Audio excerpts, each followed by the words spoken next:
Hi hi, this is Rupali. और अभी हम क्या कर रहे हैं, एनवायरनमेंट के टॉपिक उठा रहे हैं। तो यहाँ पास मैं एक डायग्राम बनाऊंगी जिसमें लिखा हुआ है स्टॉकहोम कन्वेंशन।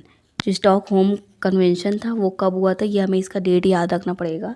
स्टॉकहोम कॉन्फ्रेंस कौन सी ईयर में हुआ था, क्योंकि इससे रिलेटेड क्वेश्चन पूछे गए थे 1972 में। तो पहला मेन देखने का क्या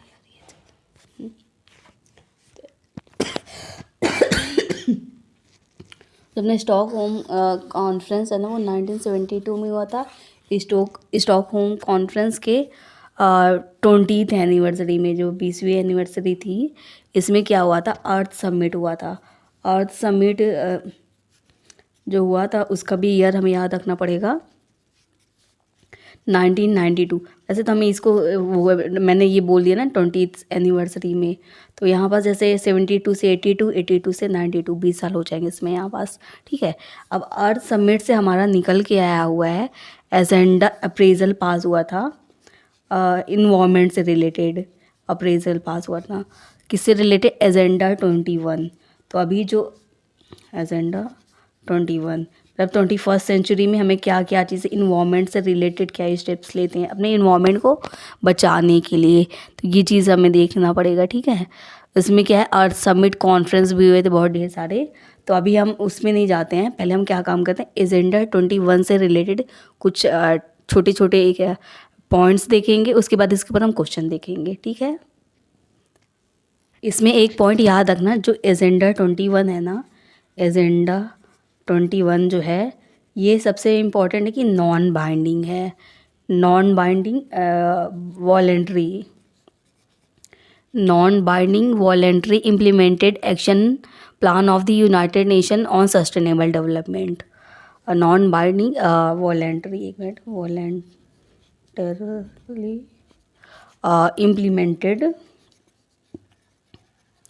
implemented action plan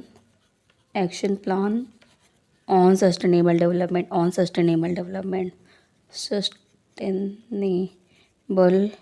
डेवलपमेंट। अच्छा, ये चीज़ आपको शायद ये पॉइंट याद हो गए होंगे, जैसे मैंने इससे पहले जो पहले की वीडियोस बनाई थी वो सस्टेनेबल डेवलपमेंट से रिलेटेड है, उसमें टोटल 17 पॉइंट्स थे।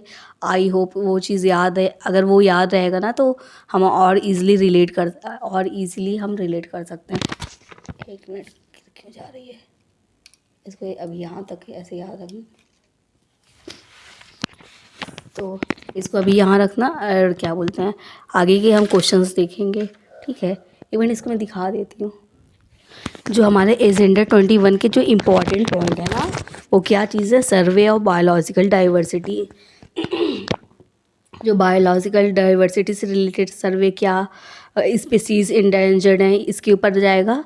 तो अगर हम करंट अफेयर्स में ये देखते हैं कि कोई स्पीसीज़ इंडेंजर्ड कैटेगरी में जा रही है या फिर किसी चीज़ में कमी आ रही है, तो कौन से, मतलब कि हमारा सस्टेनेबल डेवलपमेंट तो रहेगा ही, उसके साथ साथ एजेंडा 21 में आएगा stress on generous capital transfer के ऊपर भी हम देखेंगे। उसके साथ साथ पोवर्टी इरेडिकेशन। अच्छा, एक चीज़ याद है, पोवर्टी हंगरी बोलने में जीरो हंगर किसके ऊपर था, मतलब कि सस्टेनेबल डेवलपमेंट के कौन से पॉइंट में था। तो हम अगर याद करें, हमारा फर्स्ट पॉइंट ही था सस्टेनेबल डेवलपमेंट के जो पोवर्टी से रिलेटेड था। फिर सेकंड पॉइंट था हमारा जीरो हंगर। देखो, हमने अगर सस्टेनेबल डेवलपमेंट के सभी पॉइंट्स को ढंग से याद किए होंगे या समझे होंगे तो पहला पॉइंट पोवर्टी वाला आ जाएगा। उसके साथ साथ बायोलॉजिकल डाइवर्सिटी या फिर इंडेंजर्ड स्पीसीज से रिलेटेड रहेगा। उसके बाद जो हमने वो पानी से रिलेटेड देखा था, तो जो मतलब मैंने रिलेट कराया था, जो वाटर से रिलेटेड, क्लीन वाटर से रिलेटेड था, वो 6 नंबर पॉइंट पे था। Clean water and social security to everyone. Social security में हमें 2 पॉइंट्स मिल जाएंगे। पॉइंट सस्टेनेबल डेवलपमेंट के पॉइंट नंबर 5 था, जो जेंडर इक्वालिटी की बात कर रहा था। पॉइंट 5 जो था जेंडर इक्वालिटी की बात कर रहा था, और जो पॉइंट था वो इक्वालिटी की, सोशल इक्वालिटी की बात कर रहा था। तो हमें इस चीज़ को हम अच्छे से रिलेट कर सकते हैं अगर हमने सस्टेनेबल डेवलपमेंट गोल के सभी टोटल 17 पॉइंट्स अच्छे से याद करे होंगे। तो मैं ऐसे रिलेट कर सकते हैं एजेंडा 21। ये रिजल्ट है किसका, अर्थ समिट का। अर्थ समिट कब हुआ था, 1992 में हुआ था। और ये कब हुआ था, मतलब 20th एनिवर्सरी ऑफ क्या बोलते हैं, स्टॉकहोम कन्वेंशन।